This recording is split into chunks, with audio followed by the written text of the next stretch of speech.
Camano, moi, c'est comme Pablo, en fait. C'est-à-dire que Camano, aujourd'hui, on va avoir des offres qui peuvent être supérieures à 20-25 millions d'euros.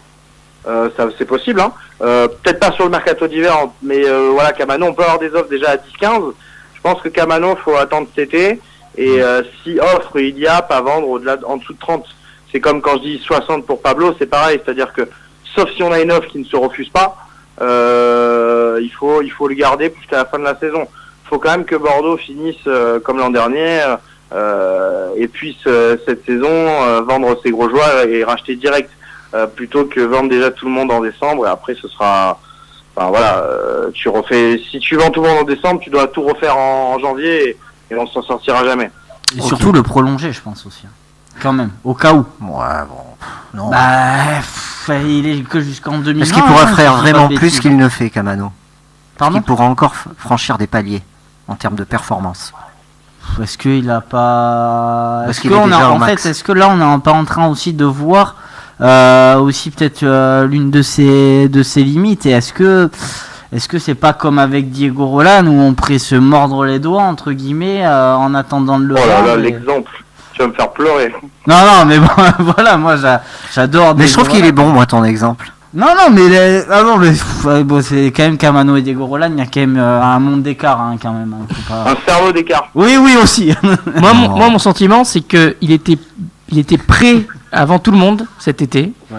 Et que physiquement, il se sentait tellement bien qu'il était devant, il était en avance sur tous les autres joueurs, aussi bien des Girondins que les adversaires, c'est-à-dire qu'il était en avance physiquement, donc il faisait des différences.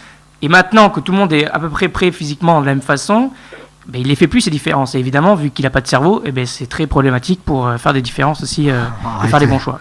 Ah non, moi je trouve que c'est un joueur intelligent, encore une fois, qui fait énormément d'efforts. Camano, faire des efforts, c'est pas être intelligent. Hein.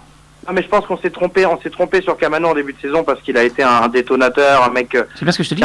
Camano, c'est pour moi, ce sera jamais un Malcolm. Il était en sur-régime, bien sûr. Mais bien sûr, il était en sur-régime. Il est en sur-régime, mais je pense qu'il est quand même très intéressant parce que Camano, au final, il marque des buts, même si là, il a eu un petit intéressant, mais pas intelligent. C'est normal.